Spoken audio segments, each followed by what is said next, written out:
दोस्तों, आजकल दिल्ली, उत्तर प्रदेश और महाराष्ट्र खासे चर्चे में है। दिल्ली और उत्तर प्रदेश तो वहां के जजों की कारगुजारियों से चर्चा में है, तो महाराष्ट्र जलाकर नए पीएम की खोज की जा रही है। मैं सबसे पहले आपको आ रहा हूं कि दिल्ली हाई कोर्ट के एक जज है, जसवंत वर्मा जी, उनके यहां करोड़ों रुपया नकदी जल जाता है, और वह इसलिए जल जाता है क्योंकि उनके घर में आग लग जाती है। लेकिन उनका बयान है कि हमारा इस पैसे से कोई लेना देना नहीं है। तो आखिर के वह पैसा किसका है, इसकी जांच।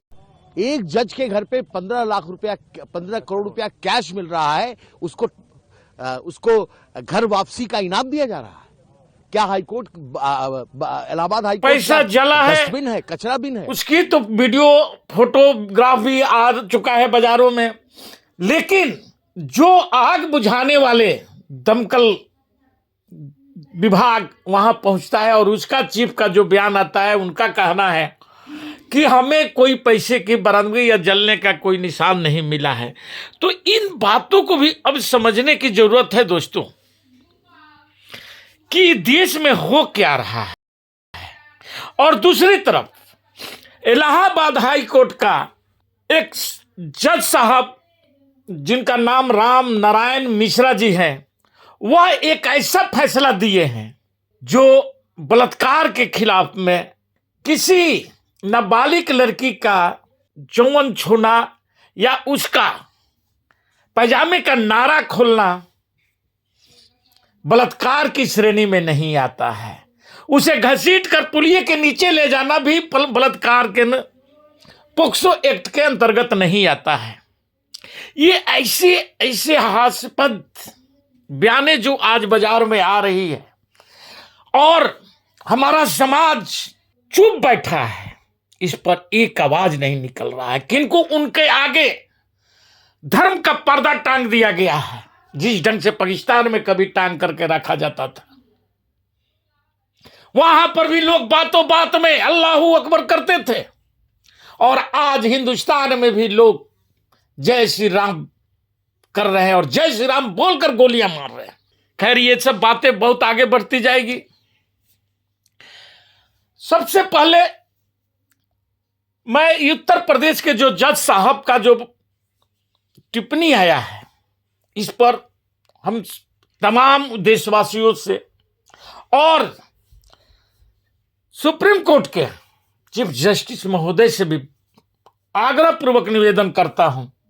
कि इस ढंग की बेहयात टिप्पणी का वैदिक का निकाल दिया जाए, क्योंकि कल पूरे समाज में इस ढंग की ऐसी ये महामारी फैलेगी कि लोग आपके घरों में घुस करके आपकी बहू बेटियों को बेइज्जत करेंगे, उनकी साड़ी खींचेंगे, उनकी ब्लाउज फाड़ेंगे, और यदि वह केस करने जाएंगे तो वहां पर यही केस का कोड करके दिखा दिया जाएगा और वह अपराधी बच निकलेंगे। इसको पूर्णतः संज्ञान लेने की आज आवश्यकता है, क्योंकि ऐसा ही बोला जाता है कि देश का जो लोकतंत्र है वह खतरे में है, और देश के तमाम वे स्वायत्त संस्थाएं हैं वह तमाम बिक चुकी है, चाहे वह ईडी हो, सीबीआई हो, ट्राई हो, सेबी हो, मीडिया तो पहले ही बिक चुकी है। तो एक जिस पर लोगों का एक विश्वास बना हुआ है न्यायालय पर, क्योंकि लोग बात बात में जब वो पीड़ित होता है तो वह न्यायालय की बात कहने लगता है कि मैं न्यायालय में चला जाऊंगा, उस पर से भी लोगों का विश्वास उठ जाएगा। इसलिए इस फैसले का पूरे देश में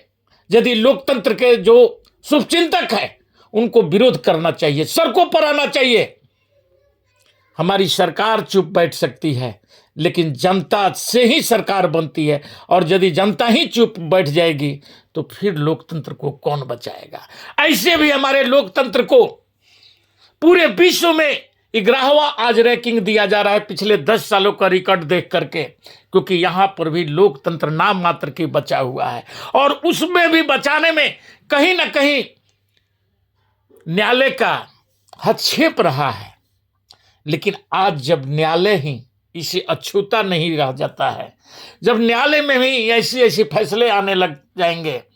तो लोग किधर जाएंगे, कहां जाएंगे, कहां फरियाद अपनी करेंगे। दूसरी तरफ जो दिल्ली हाई कोर्ट की जो मामला, दिल्ली कोर्ट का जो जसवंत वर्मा जी का मामला है, उसके बारे में जो बतलाया जा रहा है कि कहीं उनकी जो पहले सरकार के पक्ष में वे फैसला देते आए थे, अब कहीं वो सरकार के विरुद्ध तो अपने फैसला नहीं दे रहे हैं, इसके लिए उन्हें बदनाम किया जा रहा है, या विपक्षी पार्टियों के विरुद्ध में जो वो फैसला दिए हैं उनके द्वारा तो कहीं ये षड्यंत्र नहीं रचा गया है। इसकी स्वतंत्र जांच की जो सुप्रीम कोर्ट ने घोषणा किया है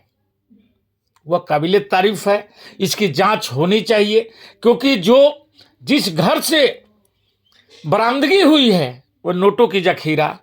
और दमकल कर्मचारियों या उसके चीफ का जो कहना है कि हम लोगों को नोटों का बंडल जलता हुआ नहीं मिला है, लेकिन जो तस्वीरें में दिखाई गई है और पुलिस के द्वारा जो वीडियो बनाया गया है वह आखिर कैसे आया है, और यदि वह वीडियो सबसे पहले किसी मीडिया चैनलों को पास जाता है तो वह किसने भेजा है, क्या वह कोई पुलिस प्रशासनिक अधिकारी थे या सरकार के लोग थे जो चाहते हैं कि जसवंत वर्मा बदनाम हो, उनको कब्जा में करने के लिए। क्योंकि सरकार की जो अब तक की जो नीतियां रही है कि डरा धमका करके इलेक्टोरल बॉन्ड लेना, डरा धमका करके विपक्षी पार्टियों को अपने साथ लाना, डरा धमका करके मीडिया हाउसेस को खरीदना, और जो नहीं बिके, जो डरे नहीं, उनको खरीद लेना, अपने मित्रों के द्वारा खरीदवा लेना और उस पर अपना एक अधिकार जमा करके और अपनी मनमर्जी से चलाना। जनता की भावनाओं का वहां पर कोई कद्र नहीं, जनता की समस्याओं का कोई बात नहीं, दिन रात हिंदू मुसलमानों में बांटते रहना। आज का पूरे मीडिया का जो ये व्यवहार रहा है, इससे भी समझने की जरूरत आज देश को है, और इसकी सही जांच जो सुप्रीम कोर्ट ने कराने की बात कही है। और जो एक बात और खास करके मैं बतला देना चाहता हूं कि उसी जसवंत वर्मा जी को इलाहाबाद हाई कोर्ट में फिर ट्रांसफर किया जाता है, जहां पर वकीलों ने जिस ढंग से उनका विरोध किया है, और उसमें भी सुप्रीम कोर्ट को सफाई देना पड़ता है कि ये उनकी अर्जी आई थी और इसलिए उनको ट्रांसफर किया गया है, लेकिन उन्हें अभी तत्काल प्रभाव से वंचित कर दिया गया है। तो इस ढंग की आखिर बातें कैसे आ जा रही है इस तमाम चीजों को, क्योंकि न्यायालय पर आज जनता का भरोसा है, और न्यायालय ही यदि आज इस ढंग की ऐसी उन जजों के बारे में आने लगेगा, क्योंकि जजों के बारे में तो बहुत पहले से भी आप देखते हैं कि कुछ चीफ जस्टिस से पर जिस ढंग की आरोपे प्रत्यारोप लग रहे हैं, कुछ को राज्यसभा के सांसद बना दिया जाता है फैसले के पक्ष में फैसला आने पर। तो सबसे बड़ी बात आज देश को यह समझने की अब जरूरत पड़ चुकी है कि इस न्यायालय को और इस लोकतंत्र का विरोध कौन कर रहा है। कौन नहीं चाहता है कि स्वतंत्रता रहे न्यायालय में, कौन चाह रहा है कि न्यायालय को भी कार्यपालिका के ही अधीन लाया जाए, कौन लोग ऐसे ऐसे बयान देते हैं कि भारत में तानाशाह होना चाहिए, लोकतंत्र को खत्म कर देना चाहिए, क्योंकि लोकतंत्र से जबकि पूरा विश्व समुदाय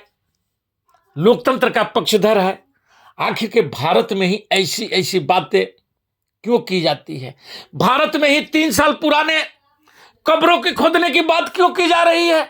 और उसी महाराष्ट्र में एक चीफ मिनिस्टर जो उसी संविधान की शपथ लेकर के मुख्यमंत्री बनते हैं और वह उनके बयान विवादास्पद आ जाता हो, तो क्या इसे ये मान करके चला जाए कि आरएसएस की अपने नए पीएम की खोज महाराष्ट्र से कर चुका है। इन तमाम तीनों बिंदुओं पर मेरी अपनी राय, अपना पक्ष रखा हूं। अब जनता को इस पर अपनी फैसला सुनाने की घड़ी है। और जो इसमें जो कुछ ईमानदार लोग बचे हैं, जो हमारे कार्यपालिका, न्यायपालिका या समाज में, उनको अब फैसले देने की घड़ी आ चुकी है कि देश में लोकतंत्र और स्वच्छ न्यायपालिका रहे या नहीं रहे, या देश को फिर हम आर्थिक गुलामी की ओर धकेल दें, जो कि आज के दिनों में जो ट्रंप जो कर रहा है वह भी एक सोचनीय विषय है। जिस एक एक बिंदु पर आज देश को, यदि देश के जो शुभचिंतक हैं, फर्जी राष्ट्रवादी नहीं, जो शुद्ध राष्ट्रवादी हैं, उन्हें सोचने की जरूरत है। इसी के साथ मैं अपना वक्तव्य समाप्त करता हूं। जय हिंद, जय भारत।